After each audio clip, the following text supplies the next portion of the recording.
warahmatullahi wabarakatuh. Halo teman-teman semua, alhamdulillah hari ini kita bertemu kembali di segmen yang baru dan tentunya dengan wajah yang baru nih di acara Bisik Tamu.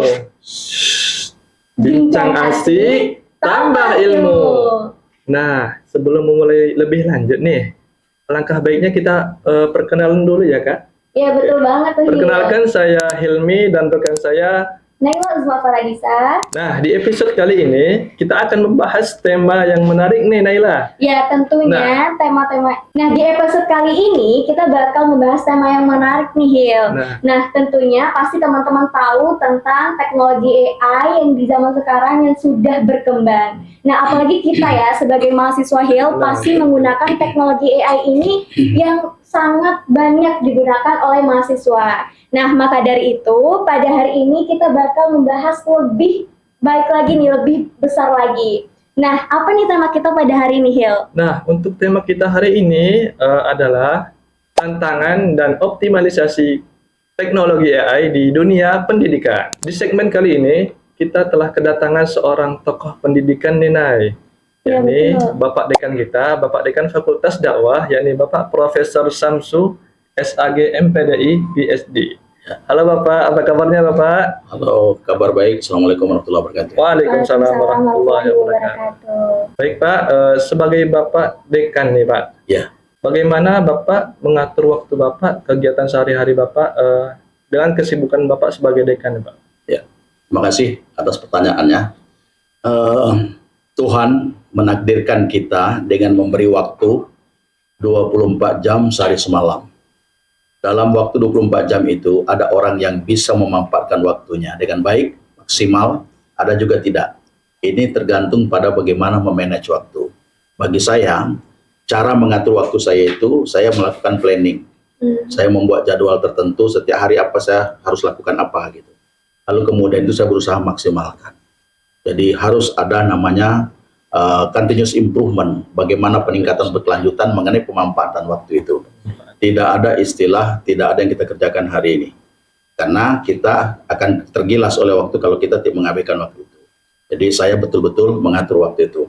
Jam berapa harus bangun, jam berapa harus ke kantor, jam berapa harus bekerja, dan mengerjakan apa, sampai pulangnya seperti apa, sampai malam pun begitu. Prinsipnya modal utamanya harus sehat, yang kedua harus memegang teguh jadwal yang sudah dibuat, berusaha melaksanakannya, dan tak kalah pentingnya harus memaksimalkan waktu itu. Jadi seperti itu, karena tidak ada tambahan waktu. Jatah umur kita 24 jam sehari semalam, kali sekian tahun umur kita. Jadi pertanyaan, apa yang bisa dibuat dengan waktu yang diberikan Tuhan itu? Apalagi dalam konteks kegiatan keagamaan, dalam kegiatan relasi personal dengan orang lain, bagaimana relasi kita dengan di kantor, dengan mahasiswa, mengajar, dan lain sebagainya.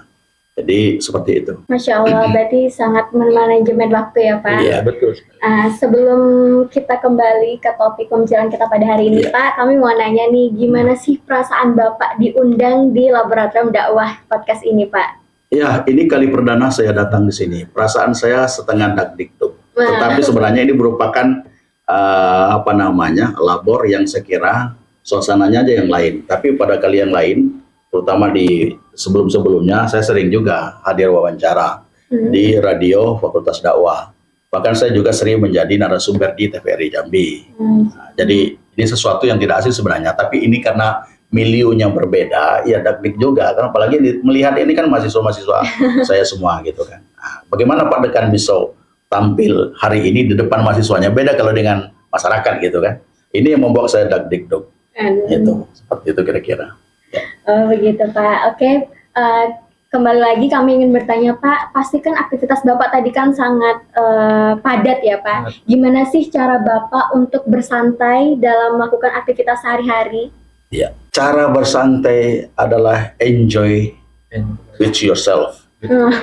Santai dengan diri Anda. Jadikan sesuatu apa yang Anda lakukan itu dengan enjoy, dengan senang, tidak merasa tertekan, tidak merasa terpaksa. Perlu relax, kalau ngantuk itu harus tidur, ya harus istirahat kalau capek. Intinya bagaimana waktu itu kita manfaatkan, tetapi jangan ada rasa tertekan. Itulah yang menyebabkan kita selalu santai dalam hidup sehari-hari. Dan ini tidak menimbulkan penyakit karena kita melakukan sesuatu dengan ikhlas, dengan santai, dengan relax gitu. Jadi mampakkanlah waktu 24 jam sehari semalam itu apa yang mau Anda lakukan. Tapi yang jelas tidak ada yang namanya over. Nah, over activity, kelebihan kegiatan, mata sudah ngantuk dipaksakan, kecuali memang sifatnya darurat, misalnya membuat tugas, mau tidak mau gitu kan? Mau tidak mau. Ya, mau tidak mau gitu. Jadi santai aja dunia ini. Jangan jadikan pekerjaan itu sebagai beban. Siap-siap, Pak. Termasuk dalam belajar, jangan jadikan belajar itu sebagai beban. Karena yang namanya terbebani sesuatu yang tidak enak. Sesuatu yang tidak enak. Jadi perlu enjoy, perlu relax. Perlu healing, perlu, ya seperti itu. Oke Pak, jadi sesuatu kegiatan Bapak ini harus disertai dengan enjoy, relax, santai ya Pak. Betul ya. Nah, kita lanjut ke tema nih Pak, boleh Pak? Boleh. Oke. Nah, teknologi di zaman sekarang nih kan sudah berkembang pesat nih Pak. Apalagi salah satunya teknologi AI, Artificial Intelligence. Nah, bagaimana pendapat Bapak tentang Artificial Intelligence nih Pak, atau AI nih Pak? Ya, sebelum jawab itu saya mulai dari awal. Bahwa Indonesia bahkan dunia hari ini masuk pada Industrial Revolution 4.0. Artinya revolusi industri generasi keempat, titik nol. Yang ditandai dengan adanya generasi Android. Generasi Android salah satu aplikasinya adalah dalam bentuk gadget. Nah, kita mau makan itu dengan GoFood. Kita mau berangkat dengan GoCar, Gojek. Ya. Nah, termasuk salah satu aplikasinya adalah melalui Google, itu adalah aplikasi dalam bentuk artificial intelligence, kecerdasan buatan. Selama ini kita mengenal apa yang disebut dengan multi intelligence. Kecerdasan majemuk, tapi itu sifatnya natural intelligence.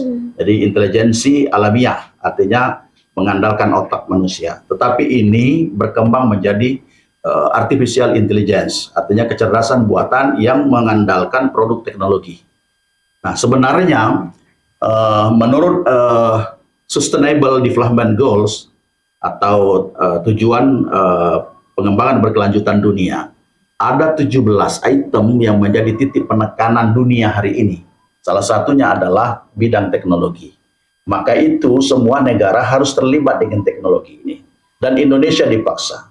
Pada era COVID misalnya menjadi momentum yang sangat penting bagaimana teknologi ini dimanfaatkan di Indonesia. Meskipun sebenarnya Indonesia belum siap secara totalitas. Artinya di masyarakat pedesaan belum ada jaringan internet. Ya, HP mungkin sudah ada, tetapi jaringan susah mencarinya. Dan lain sebagainya, sehingga ini harus dipaksa semua menggunakan itu. Nah, bagaimana caranya? Perlu ada revolusi. Nah, karena itu maka hari ini dengan masuknya artificial intelligence menjadi sesuatu yang sangat penting dalam konteks kehidupan kita, tidak saja dunia pendidikan, tapi semua aspek. Saya kira itu bisa masuk teknologi itu. Dan khusus di perguruan tinggi, artificial intelligence ini menjadi sesuatu yang berkembang dengan pesat dalam rangka membantu akademisi mahasiswa dalam melakukan tugas-tugas akademik, atau misalnya dalam perkuliahan membuat makalah dan segala macam, termasuk sampai pada skripsi, tesis dan disertasi.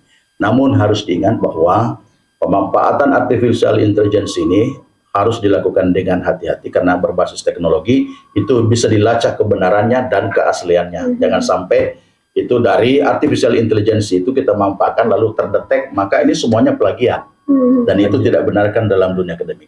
Dan satu hal lagi bahwa artificial intelligence ini dalam konteks akademik membuat karya-karya ilmiah itu sebenarnya sebagai tool saja, sebagai alat bantu.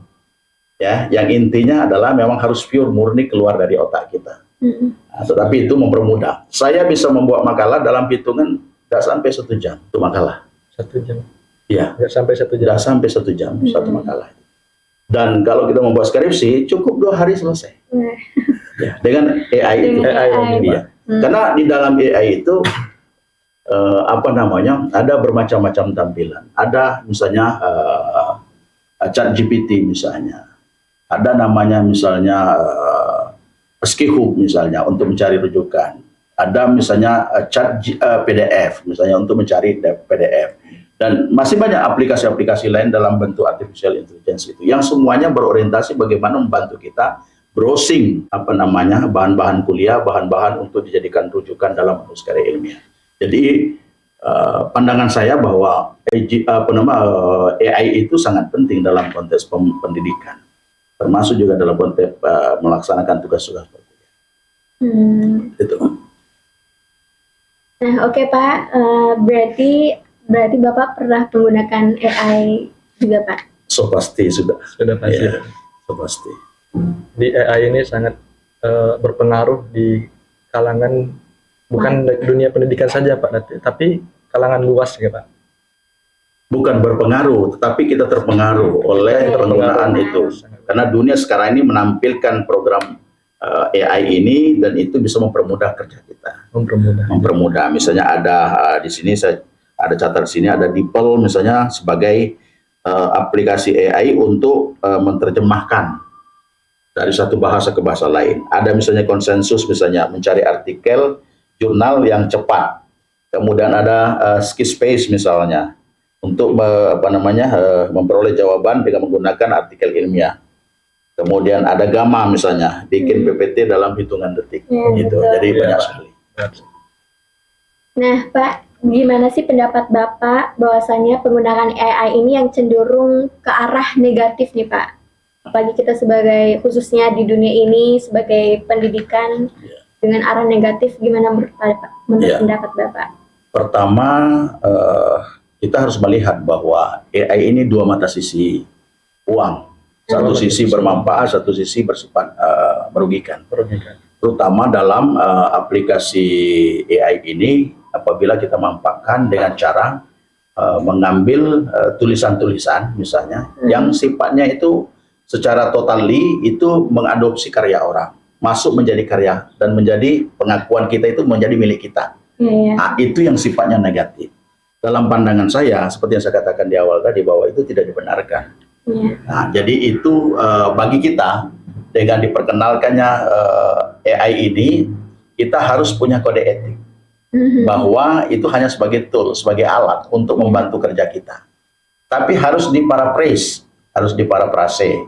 Bagaimana supaya itu tidak terdetek dengan sistem aplikasi yang digunakan berbasis teknologi, berbasis internet misalnya. Entah apa namanya Turnitin, entah apa aplikasi lain yang sifatnya bisa mendetek tulisan itu, bahwa itu bukan murni dari kita, apalagi ini untuk kepentingan karya ilmiah. Itu tidak boleh, itu pelanggaran akademik. Ya, jadi pandangan saya bahwa AI itu kehadirannya sangat membantu, tetapi beresiko bagi yang tidak paham. Betul. Nah, apakah menurut Bapak masyarakat kita ini terlebih kepada pelajar zaman sekarang ini terlalu bergantung pada AI, Pak? Ya, ini seperti saya katakan tadi bahwa AI ini masa pertumbuhannya itu masih menyesuaikan dengan kondisi masyarakat setempat, termasuk mahasiswanya. Bagi kalangan mahasiswa yang merasakan kemudahan AI itu, ya bisa saja tergantung. Saya misalnya mau menjadi narasumber, cukup saya browsing chat GPT. Saya mau cari apa gitu, itu langsung keluar. Poin-poin apa yang harus saya sampaikan. Gitu. Nah, itu kan artinya bermanfaat, ya kan? Jadi bagi mereka mahasiswa atau masyarakat secara umum yang menggunakan AI ini, ya tentu dia menganggap itu sebagai sesuatu yang penting karena mungkin dia tidak paham. Dan perlu ketahui mahasiswa UIN khususnya pada hari ini masih proses transformasi ke arah penyesuaian diri bagaimana pemanfaatan AI itu. Artinya walaupun AI ini sudah cukup lama, tetapi di kalangan kita belum begitu banyak memahami tentang pemanfaatan AI itu. Jadi kembali lagi kepada sisi positif dan negatifnya, Pak. Gitu. Tergantung penggunaan yang penggunanya mengerti atau tidak tentang penggunaan itu. Betul. Ya. Nah, kalau misalnya menurut pandangan Bapak nih, bagaimana apakah bisa AI itu menggantikan peran seorang guru dalam kelas itu? Iya. Kalau kita lihat tagihan ataupun kemampuan AI dalam hal men-searching informasi yang dibutuhkan sesuai dengan kebutuhan pengguna AI itu, kelihatannya begitu. Tetapi ada aspek yang dia tidak bisa lakukan. Apa itu, Pak? Seperti perilaku, moralitas, standar sesuatu yang harus menggunakan oral speaking dari seorang guru, belum juga tentang bagaimana misalnya teknik penguasaan kelasnya dan segala macamnya. Itu saya kira AI tidak mampu. Tetapi masih tetap mengandalkan peran seorang guru. Nah, jadi saya mengatakan bahwa guru harus tetap ada karena ada beberapa transfer sikap, perilaku, moralitas yang masih dimiliki guru yang tidak bisa tergantikan oleh teknologi AI ini. Jadi artinya AI tidak bisa menggantikan peran guru. Walaupun hari ini peran guru sebenarnya relatif sangat tertinggal bila dibandingkan yang kemampuan AI itu. Iya. Jadi hari ini kita nggak bebas bercakap karena begitu kita bercakap tentang sesuatu konsep, sebagaimana mungkin yang bisa diperankan oleh guru, anak-anak kita bisa langsung searching di AI ini. Jadi akan kelihatan bahwa gurunya bisa bohong, gurunya misalnya tidak seperti itu jawabannya, sementara AI mampu menjawab. Begitulah kekuatan dan dahsyatnya apa yang disebut dengan AI itu. Itulah kekuatan dan dahsyatnya AI itu, Mas. Di AI itu tidak bisa mengganti peran seorang guru. Tidak bisa. Terus ke segi moralitasnya, perilaku, segala macamnya. Baik. Jadi Pak, apa peran AI dalam mendukung pengembangan konten pembelajaran yang interaktif dan adaptif? Iya. Apa peran AI dalam konteks mendukung pembelajaran yang induktif dan adaptif, Pak? Interaktif dan adaptif. Ya. Jadi dengan kemampuan AI itu tadi, dia bisa kita manfaatkan dalam waktu yang sangat relatif singkat, sehingga itu bisa menjawab kebutuhan kita untuk menyesuaikan atau beradaptasi dengan pembelajaran. Ya, artinya boleh dikatakan hampir tidak ada space waktu untuk untuk menjawab antara pertanyaan dengan jawaban AI itu. Artinya respon daripada AI itu sangat cepat. Tetapi ini sangat tergantung kepada kemampuan jaringan yang kita miliki. Kalau jaringannya lelet ya bahaya juga kan. Karena kekuatan AI itu adalah kekuatan internet. Tidak bisa kita browsing kalau tidak ada, betul kan? Betul sekali. Jadi dari AI ini perannya bisa merespon dengan cepat, adaptasi dengan kebutuhan kita apa. Kira gitu. Nah, berarti gimana sih cara kita sebagai mahasiswa untuk mengatasi dampaknya negatif dalam melakukan teknologi AI ini, Pak? Iya. Cara mengatasi dampaknya pertama harus ada literasi ICT. Literasi ICT. Ya, literasi ICT artinya khususnya terhadap AI. Bahwa AI ini kelebihannya apa, keunggulannya apa, kekurangannya apa, perlu dicerdaskan mahasiswa ini. Ya, tetapi kurikulum apa yang bicara tentang AI ini hari ini belum ada. Nah, paling ada pelatihan-pelatihan mungkin, pembekalan atau sambil belajar sendiri dengan cara browsing internet. Apa sih ICT, AI itu, kekurangannya apa, kelebihannya apa. Nah, proses pembelajaran model ini sebenarnya literasi bagaimana kita memahami konsep AI ini, kemudian bagaimana implementasinya, bahayanya apa, risikonya apa, dan segala macam. Jadi harus ada literasi di situ. Berarti harus punya literasi. Harus ada literasi. Oke, pertanyaan mungkin yang kesekian kalinya, Pak. Kesekian kalinya. Jadi, adakah saran Bapak terhadap penggunaan AI ini yang bijaksana seperti apa gitu? Jadi penggunaan AI yang bijaksana itu seperti apa? Ya, ini pertanyaan berat karena ada kata-kata bijaksana. Ya. Saran itu belum tentu bijaksana kan? Ya. Tapi paling tidak bahwa AI ini sama dengan statement awal tadi bahwa banyak manfaatnya ya. Karena itu saran saya pertama AI menjadi sesuatu yang niscaya kita gunakan. Menjadi tools baru, menjadi alat baru yang bisa digunakan, bahkan sangat membantu dalam tradisi akademik. Sangat membantu karena biar macam manapun mahasiswa ini kan harus tercerdaskan. Oleh karena itu pemanfaatan IT sebagai lompatan media teknologi yang bisa dimanfaatkan dalam pengembangan pembelajaran, pendidikan, bukan hanya pada level perguruan tinggi, tapi semua strata pendidikan itu menjadi sesuatu yang penting. Nah, namun karena adanya tadi kekurangannya, maka AI ini harus dikontrol, harus kontrol karena ada nilai negatifnya. Kemudian saya lupa tadi apa inti pertanyaan. Bagaimana bijaksananya? Oh ya, Bijaksana. bagaimana bijaksananya. Jadi ya, tidak seperti YouTube kan, tidak seperti YouTube, Friendster, Hi5, Facebook yang menampilkan fitur-fitur gambar yang ada yang katakanlah bisa unsecure di situ, mungkin bisa di situ ada yang tabu ditampilkan dan segala macam. Tapi kalau AI ini kan sifatnya dalam bentuk literasi, menulis. Nah, sehingga bahaya dari sisi itu tidak begitu nampak. Cuma bahayanya itu adalah pada kejujuran kita.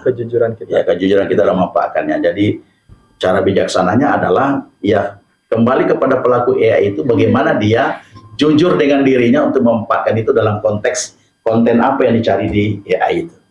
Seperti itu. Jadi bijaksananya adalah kembali lagi kepada diri pengguna AI bahwa dia harus jujur memanfaatkannya ini bahwa ini adalah milik orang lain, ini hanya sebagai tool membantu kita untuk memenuhi kebutuhan kita. Kebutuhan mahasiswa adalah kebutuhan akademik untuk menulis karya ilmiah, ya itu yang harus kita jujur. Jujur. Jadi memang apapun konteksnya itu kejujuran menjadi sesuatu yang mutlak. Termasuk AI ini sendiri. Betul sekali, Pak. Oke. Bapak mungkin ada sepatah atau dua patah kata yang akan disampaikan kepada para mahasiswa, apalagi terkait dengan teknologi AI ini, Pak. Dalam closing statement ini, saya kira saya berharap pada mahasiswa, khususnya mahasiswa Fakultas Dakwah dan UIN secara umum, atau masyarakat Provinsi Jambi dan Indonesia secara umum, secara luas, untuk memanfaatkan AI ini dalam konstelasi bagaimana kita meningkatkan mutu pembelajaran, mutu pendidikan kita, supaya kita bisa berselancar di dunia maya, berselancar dalam tradisi akademik, bagaimana supaya ini kita bisa memanfaatkan waktu seminimal mungkin untuk membrowsing pengetahuan, supaya ada akselerasi, ada penguatan konten keilmuan yang kita miliki, agar menjadi mahasiswa yang tercerdaskan dengan pemanfaatan teknologi ini, sehingga pada akhirnya akan melahirkan output mahasiswa yang berkualitas. Proses itu harus baik untuk melahirkan output yang berkualitas.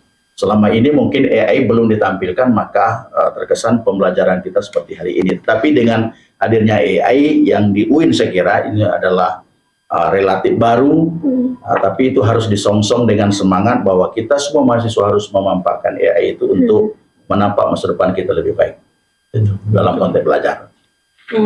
Jadi itu ya teman-teman, sudah kita ketahui bisik tamu bahwasannya teknologi AI itu boleh dipergunakan ya Pak, tetapi kita harus menggunakannya juga dengan cara yang bijak. Apalagi kita sebagai mahasiswa intelektual harus menggunakan teknologi zaman sekarang ini dengan perilaku yang baik. Nah, misalnya gini loh, ini dekan ini sudah dosen juga kan? Iya Pak. Iya, Pak.